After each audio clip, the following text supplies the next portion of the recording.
Hi all, ബാംഗ്ലൂരിൽ നിന്നും മൈസൂരിലോട്ടുള്ള യാത്രയിലാണ്. ഇപ്പോൾ എക്സ്പ്രസ് വേ എല്ലാം കടന്ന് മൈസൂരിനോട് അടുക്കാറായി. ഈ ഒരു മെയ് മാസം അവസാന സമയത്ത് അത്യാവശ്യം നല്ല ക്ലൈമറ്റാണ് മൈസൂരിൽ. ചെറുതായിട്ട് പൊടിമഴയെല്ലാം വന്നു തുടങ്ങുന്ന ഒരു സമയമാണ്. മൈസൂരിലെത്തിയാൽ തീർച്ചയായും ആദ്യം വിസിറ്റ് ചെയ്യാൻ പോകുന്നത് മൈസൂർ പാലസ് തന്നെയാണ്. മൈസൂർ പാലസിനെ കുറിച്ചുള്ള ഈ വീഡിയോയിൽ അതിൻ്റെ ഇൻട്രസ്റ്റിംഗ് ആയിട്ടുള്ള കുറച്ച് ചരിത്രങ്ങളും ഫാക്ട്സുകളും കൂടി ഉൾപ്പെടുത്തുന്നുണ്ട്. അങ്ങനെ ഉച്ചയോടുകൂടി മൈസൂരിലെത്തി. ഈ വലതുവശത്ത് കാണുന്ന രാഗാലിയ ഇൻ, അപ്പോൾ ഇവിടെയാണ് ഇന്ന് താമസിക്കാൻ പോകുന്നത്. ഇവിടെ നിന്ന് കുറച്ച് ദൂരമുള്ളൂ മൈസൂർ പാലസിലോട്ട്. നല്ലൊരു ഏരിയയാണ്. ഇതിൻ്റെ ഫ്രണ്ടിലായിട്ട് ഒരു ചെറിയ ടെമ്പിളൊക്കെ ഉണ്ട്. ഇവിടെ മലയാളം പേപ്പറൊക്കെ കണ്ടു. ഇനി ഇത് മലയാളികളുടേതാണോ എന്നറിയില്ല. അപ്പം അങ്ങനെ ഉച്ചയ്ക്ക് ഭക്ഷണമൊക്കെ കഴിച്ച് ഒരു ഉച്ചയ്ക്ക് 2 മണിയോടുകൂടി മൈസൂർ പാലസ് കാണാൻ വേണ്ടി പോവുകയാണ്. മൈസൂർ പാലസിലോട്ട് പലരും പോയിട്ടുണ്ടാവും. അപ്പോൾ ഇതിലിപ്പോൾ എന്താണ് ഒരു പുതുമ വീഡിയോയിലെന്ന് ചോദിക്കും. അപ്പോൾ അതുകൊണ്ട് തന്നെ ഈ ഒരു വീഡിയോയിൽ മൈസൂർ പാലസിൻ്റെ നിർമ്മാണം, അതിൻ്റെ ചരിത്രത്തെയും പറ്റി വളരെ ഇൻട്രസ്റ്റിംഗ് ആയിട്ടുള്ള കുറച്ച് കാര്യങ്ങളും കൂടി പറയാനുണ്ട്. ഇപ്പോൾ ഈ ഒരു സമയത്ത് അത്യാവശ്യം നല്ലൊരു പ്ലസന്റ് ക്ലൈമറ്റ് ആണ്. അങ്ങനെ മഴക്കാറൊന്നും കാണാനില്ല. ഈ ഒരു കാണുന്ന എൻട്രൻസ് കണ്ടല്ലോ, ഇത് വരാഹ എൻട്രൻസ് എന്നാണ് അറിയപ്പെടുന്നത്. പടിഞ്ഞാറ് ഭാഗത്തുള്ള എൻട്രൻസ് ആണ്. മൈസൂർ പാലസിന് പ്രധാനമായിട്ട് 4 എൻട്രൻസ് ആണുള്ളത്. അതിൽ പടിഞ്ഞാറ് ഭാഗത്തുള്ള എൻട്രൻസ് ആണ്. അപ്പോൾ നമ്മളിതാ ഇവിടെ പാർക്കിങ്ങിൽ എത്തിയിരിക്കുകയാണ്. അപ്പോൾ ഇന്ന് സാറ്റർഡേ ആയതുകൊണ്ട് അത്യാവശ്യം നല്ലൊരു കൺജസ്റ്റഡ് പാർക്കിംഗ് ആയിരുന്നു. അപ്പോൾ അവിടെ നിന്ന് പാർക്ക് ചെയ്ത് നമ്മൾ നടന്ന് ഈ വരാഹ എൻട്രൻസിൻ്റെ ഭാഗത്തോട്ട് വന്നു. അപ്പം മെയിൻ എൻട്രൻസ് എന്ന് പറയുന്നത് കിഴക്ക് ഭാഗത്തുള്ള എൻട്രൻസ് ആണ്. അപ്പോൾ അവിടെ അത്യാവശ്യം നല്ല തിരക്കുണ്ടായിരുന്നു. ഇവിടെയും തിരക്കുണ്ട്. കമ്പാരിറ്റീവ്ലി ഇവിടെ കുറവായിരുന്നു. അതുകൊണ്ട് അപ്പോൾ ഇങ്ങോട്ട് വന്നു. ഇനിയിപ്പോൾ ഇവിടുന്ന് ടിക്കറ്റും കാര്യങ്ങളും എടുത്ത് ഇതുവഴിയും ഉള്ളിലോട്ട് കയറാം. മൈസൂർ പാലസിന് 4 പ്രധാന കവാടങ്ങളാണുള്ളത്. അതിൽ പ്രധാനപ്പെട്ട കവാടം കിഴക്കുള്ള ജയമാർത്താണ്ഡം, പിന്നെ പടിഞ്ഞാറ് വരാഹം, വടക്ക് ജയരാമം, തെക്ക് ബലരാമം. ഇങ്ങനെയാണ് ആ 4 എൻട്രൻസ് വരുന്നത്. ഇവിടെയാണ് എൻട്രൻസ് ടു പാലസ്, അതായത് ഇതിൻ്റെ ഉള്ളിലോട്ട് കിടക്കാനുള്ളത്. അതിന് മുന്നേ ആയിട്ട് ഇതിൻ്റെ കിഴക്ക് ഭാഗത്തെ ആ ഒരു വ്യൂ കാണിക്കാം. ഇപ്പോൾ ഇതാണ് ജയമാർത്താണ്ഡം എന്നറിയപ്പെടുന്ന കിഴക്ക് ഭാഗത്തെ ആ ഒരു പ്രധാന കവാടം. ഇതിന് അഭിമുഖമായിക്കൊണ്ട് കിഴക്കോട്ട് തിരിഞ്ഞാണ് മൈസൂർ പാലസ് സ്ഥിതി ചെയ്യുന്നത്. അതായത് പ്രസിദ്ധമായ ചാമുണ്ഡി ക്ഷേത്രം സ്ഥിതി ചെയ്യുന്ന ചാമുണ്ഡി ഹിൽസിനെ ഫേസ് ചെയ്തുകൊണ്ടാണ് മൈസൂർ പാലസ് സ്ഥിതി ചെയ്യുന്നത്. അംബവിലാസ് പാലസ് എന്നും മൈസൂർ പാലസ് അറിയപ്പെടുന്നുണ്ട്. ഇത് വൊഡയാർ രാജകുടുംബങ്ങളുടെ ഔദ്യോഗിക വസതി, അതായത് അവരുടെ കൊട്ടാരമാണ്. ഈ ഒരു മനോഹരമായിട്ടുള്ള രീതിയിൽ ഈ കൊട്ടാരം പണികഴിപ്പിച്ചത് രാജകുടുംബത്തിന്റെ നിർദ്ദേശപ്രകാരം ഹെൻറി ഇർവിൻ എന്നറിയപ്പെടുന്ന ഒരു ബ്രിട്ടീഷ് ആർക്കിടെക്റ്റാണ്. ഇൻഡോ സാഴ്സനിക് ശൈലിയിൽ 1897 1912 കാലഘട്ടത്തിൽ അന്നത്തെ കാലത്ത് $30 മില്യൺ ചെലവഴിച്ചാണ് കോംപ്ലക്സ് ആയിട്ടുള്ള ഈ ഒരു കൊട്ടാര സമുച്ചയം നിർമ്മിച്ചിരിക്കുന്നത്. പാലസിന്റെ 4 വശവും മനോഹരമായിട്ടുള്ള പൂന്തോട്ടങ്ങളാണ്. അപ്പം ഇനി പാലസിന്റെ ഉള്ളിലോട്ട് കിടക്കാം. ഈ ഒരു ഭാഗത്താണ് പാലസ് എൻട്രി വരുന്നത്. അപ്പം ഇന്ന് കണ്ടോ, ഇത്രയ്ക്ക് തിരക്കാണ് കേട്ടോ. ഇവിടെ കാലെടുത്ത് വെക്കാൻ സ്ഥലമില്ല, അത്ര തിരക്കാണ്. ഈ ഒരു ഭാഗത്ത് ചെരുപ്പെല്ലാം കൊടുത്തിട്ട് വേണം നമ്മൾ ഇതിൻ്റെ ഉള്ളിലോട്ട് കിടക്കാം. അപ്പോൾ ഇത് കണ്ടോ, ചെരുപ്പൊക്കെ ഇങ്ങനെ കവറിലാക്കി ഇവിടെ കൊടുക്കാം. ഇവിടെ വെള്ളം കുടിക്കാനും അത്യാവശ്യം വൈദ്യസഹായത്തിനൊക്കെ ഉള്ള സൗകര്യമുണ്ട്. അപ്പം ഇങ്ങനെ ഈ ഒരു ഭാഗത്ത് കൂടെ തിക്കി തിരക്കി ഈ ഒരു ടിക്കറ്റ് ചെക്കിങ് ഏരിയയിലോട്ട് വന്നു. ഇവിടുന്ന് ടിക്കറ്റ് ചെക്ക് ചെയ്തതിന് ശേഷം വേണം ഉള്ളിലോട്ട് പോകാൻ.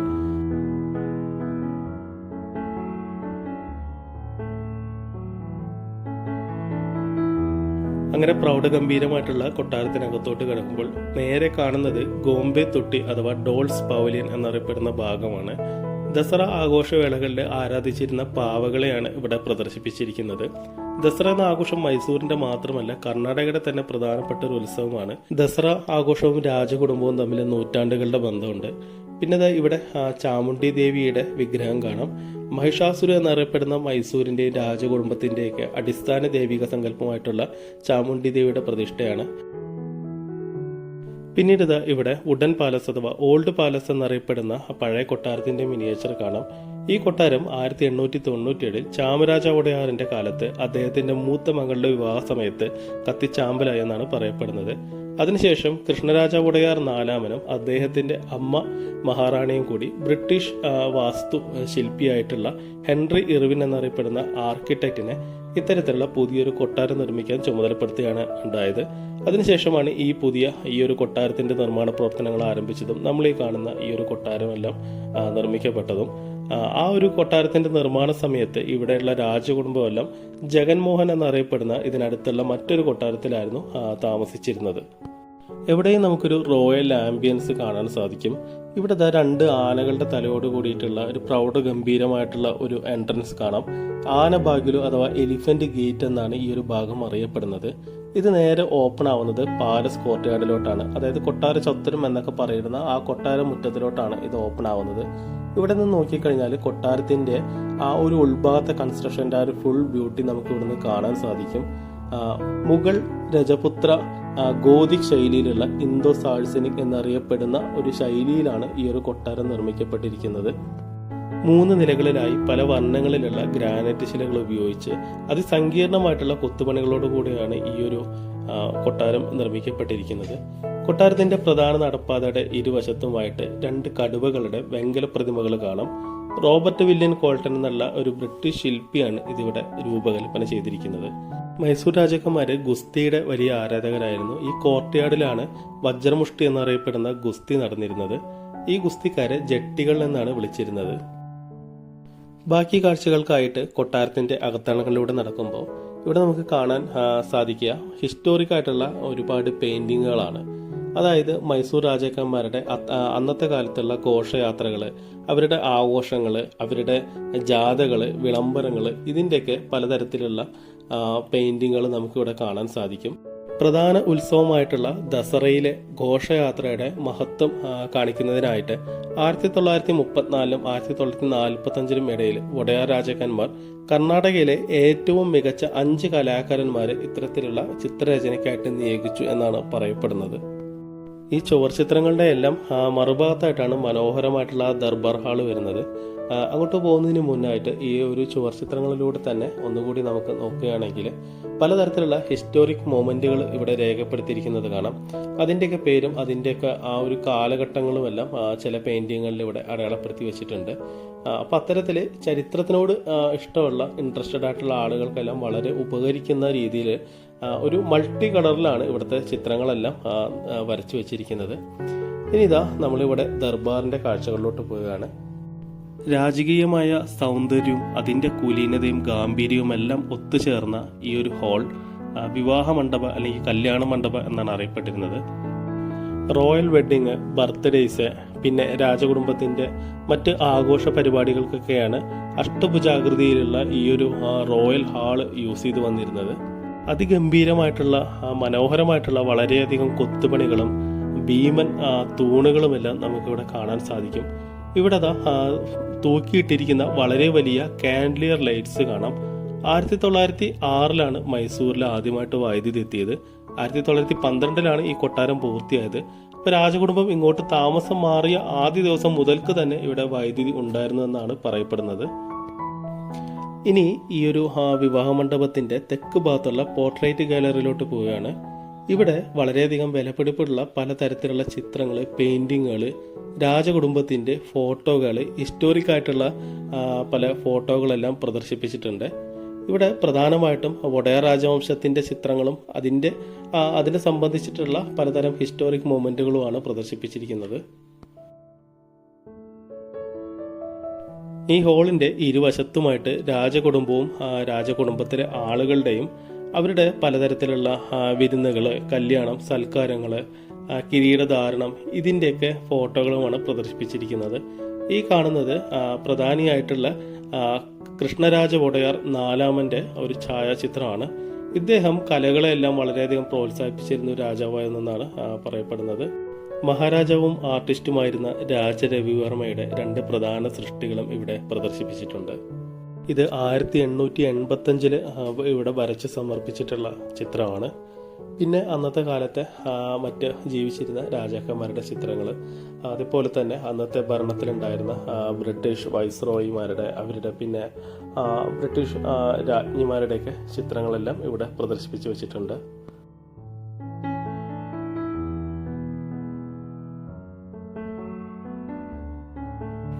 അടുത്തതായി ചെന്നെത്തുന്നത് കാസ്കറ്റ് റൂം എന്നറിയപ്പെടുന്ന ഒരു ഭാഗത്തിലോട്ടാണ്. ഇവിടെ നിരവധി പെട്ടികൾ കാണാം. ഇതെല്ലാം റോയൽ കളക്ഷൻസ് ആണ്. അതായത് കാസ്കറ്റ് എന്ന് പറഞ്ഞാൽ പെട്ടി, പേടകം എന്നൊക്കെയാണ് അർത്ഥം. രാജാക്കന്മാര്, മൈസൂർ രാജാക്കന്മാര് ഇവരുടെ പ്രജകളെ സന്ദർശിക്കുമ്പോഴും മറ്റ് രാജാക്കന്മാര്, സാമന്തന്മാര് ഇവരെയൊക്കെ സന്ദർശിക്കുമ്പോഴും ഇവർക്ക് കിട്ടിയിട്ടുള്ള പാരിതോഷികങ്ങളാണ് ഇവിടെ പ്രദർശിപ്പിച്ചിരിക്കുന്നത്. കൂടുതലായിട്ടും മൈസൂർ ചന്ദനത്തിലുള്ള വുഡൻ ബോക്സുകളിലാണ് കൂടുതലും ഇവർക്ക് കിട്ടിയിരുന്നത് എന്നാണ് പറയപ്പെടുന്നത്. അതല്ലാതെ വെള്ളി കൊണ്ടും മറ്റ് അമൂല്യമായ ലോഹങ്ങളും മരങ്ങളും രത്നങ്ങളൊക്കെ പതിച്ച നിരവധി പെട്ടികൾ ഇവിടെ കാണാൻ സാധിക്കും. മൈസൂർ രാജാക്കന്മാരുടെ കാലഘട്ടം സുവർണ കാലഘട്ടമായിരുന്നെന്നാണ് പറയപ്പെടുന്നത്. ഇവിടെ നിന്ന് നേരെ പുറത്തിറങ്ങുന്നത് ആഡംബരം തുളുമ്പി നിൽക്കുന്ന റോയൽ ദർബാർ ഹാൾ വിവാഹ മണ്ഡപത്തിലോട്ട് തന്നെയാണ്. ഇതിന്റെ ഒരു മാസ്മരിക ഭംഗി എന്ന് പറഞ്ഞാൽ അത് നേരിട്ട് വന്ന് അനുഭവിക്കേണ്ടതാണ്. വീഡിയോയിൽ കാണിക്കുന്നതിനൊക്കെ ഒരു പരിധിയുണ്ട്. അതിനേക്കാളൊക്കെ അപ്പുറമാണ് ഇതിന്റെ ആ ഒരു ഗാംഭീര്യവും ഭംഗിയെല്ലാം. ഇതിന്റെ ഒത്ത നടുക്കിലായിട്ട് വലിയൊരു ഡോം, ഒരു താഴികക്കുടം കാണാം. ഇത് കാസ്റ്റൈൻ കൊണ്ട് നിർമ്മിച്ചതാണ്. ഇതിനെ താങ്ങി നിർത്തുന്ന ഭീമാകാരമായ കാസ്റ്റൈൻ തൂണുകളും ഈ കാണുന്ന ഗ്രാൻഡ് ആയിട്ടുള്ള കാൻഡിലിയർ ലൈറ്റുമെല്ലാം ഗ്ലാസ്കോയിൽ നിന്നും ഇറക്കുമതി ചെയ്തിട്ടുള്ളതാണ്. ഈ താഴികക്കുടത്തിന്റെ മേലും അതിന് ചുറ്റുപുറമുള്ള ഗ്ലാസുകൾ ബെൽജിയത്തിൽ നിർമ്മിച്ചിട്ടുള്ള സ്റ്റെയിനഡ് ഗ്ലാസുകളാണ്. പല വർണ്ണത്തിലുള്ള ഈ ഗ്ലാസുകൾ സൂര്യപ്രകാശം ഇതിൽ പതിപ്പിക്കുമ്പോൾ വിസ്മയിപ്പിക്കുന്ന തരത്തിലുള്ള പല വർണ്ണങ്ങളിലുള്ള കളേർഡ് ഷാഡോസ് ഇവിടെ പതിപ്പിക്കുന്നു. ഇവിടുത്തെ ഈ ഫ്ലോറിൽ പതിച്ചിരിക്കുന്നത് ഇംഗ്ലണ്ടിൽ നിന്നും അന്നത്തെ കാലത്ത് ഇറക്കുമതി ചെയ്തിട്ടുള്ള അത്യാഡംബരപൂർവ്വമായിട്ടുള്ള ഫ്ലോർ ടൈലുകളാണ്. ഇവിടുത്തെ ഈ രാജകീയമായ ചുമരുകളിലെല്ലാം ദസറ ഘോഷയാത്രയുടെ അതിഭീമമായ കൂറ്റൻ ഓയിൽ പെയിന്റിങ്ങുകൾ വരച്ചു വെച്ചിട്ടുണ്ട്. ഇതിന്റെ സീലിങ്ങുകളിൽ ഒരു പ്രത്യേക ജാമീതീയ പാറ്റേണുകളിൽ മയിൽ രൂപങ്ങൾ സ്ഥാപിച്ചിട്ടുണ്ട്. അതുകൊണ്ട് ഇത് മയൂര ഹോൾ എന്നും അറിയപ്പെടുന്നുണ്ട്. ഈ ഹോളിന്റെ തൂണുകളിലെല്ലാം രാമായണത്തെയും മഹാഭാരതത്തിന്റെയും രംഗങ്ങളുള്ള മനോഹരമായിട്ടുള്ള കൊത്തുപണികളും കാണാൻ സാധിക്കും. ഇവിടെ ഹോളിലായിട്ട് ദസറ ആഘോഷത്തിന്റെ മനോഹരമായിട്ടുള്ള ഒരു ഓയിൽ പെയിന്റിംഗ് കാണാം. ഇനി വീണ്ടും നടന്ന് ഹാളുകളുടെ അടുത്ത കാഴ്ചകളിൽ പോകുമ്പോൾ നേരത്തെ കണ്ടുപോലെ തന്നെ ഹാളുകളുടെ ഭിത്തികളിലെല്ലാം ഹിസ്റ്റോറിക് ആയിട്ടുള്ള കാര്യങ്ങളുടെ പെയിന്റിങ്ങുകളെല്ലാം വരച്ചു വെച്ചിരിക്കുന്നത് കാണാം. ഇവിടെയുള്ള ജനൽ വഴി നോക്കിക്കഴിഞ്ഞാൽ നേരത്തെ നമ്മൾ കണ്ട കടുവകളുടെ വെങ്കല പ്രതിമകൾ ഒന്നുകൂടി വ്യക്തമായിട്ട് കാണാം. ഈ കൊട്ടാരമുറ്റത്തിന്റെ മേൽഭാഗം ഗ്ലാസ് കൊണ്ട് മൂടിയിരിക്കുകയാണ്. മട്ടുപ്പാവുകളിലോട്ട് കയറാൻ വേണ്ടി കാസ്റ്റൈൻ കൊണ്ട് നിർമ്മിച്ച ഗോവണിപ്പടികളെല്ലാം ഇവിടെ കാണാൻ സാധിക്കും. അടുത്ത മുറിയിൽ റോയൽ ഫർണിച്ചേഴ്സ് സൂക്ഷിച്ചിരിക്കുന്ന സ്ഥലമാണ്. ഇവിടെ ഒരു ആനക്കൊമ്പിൽ നിർമ്മിച്ച ഒരു പേടകമൊക്കെ കാണാൻ സാധിക്കും. അതേപോലെ സിൽവർ ചെയർ, സിംഹാസനങ്ങൾ, ഇതൊക്കെയാണ് ഇവിടെ പ്രദർശിപ്പിച്ചിരിക്കുന്നത്. ഈ ഒരു ഭാഗത്ത് ഡിസ്റ്റോർട്ടഡ് ആയിട്ടുള്ള ഇമേജുകൾ കാണിക്കുന്ന ഒരു കണ്ണാടി സ്ഥാപിച്ചിട്ടുണ്ട്. ഇനി ഈ ഒരു ഭാഗത്ത് വന്നാൽ മൈസൂർ രാജവംശത്തിന്റെ അധിഷ്ഠാന ദേവതയായിട്ടുള്ള ചാമുണ്ടേശ്വരി ദേവിയുടെ വിഗ്രഹങ്ങൾ കാണാം. ദസറ ആഘോഷ സമയത്ത് ചാമുണ്ടേശ്വരി ദേവിയെ ഒരു സ്വർണ്ണ രഥത്തിലാണ് എഴുന്നള്ളിക്കുന്നത്. അമ്പാരി എന്നാണ് ഇതിന് പറയുന്ന പേര്.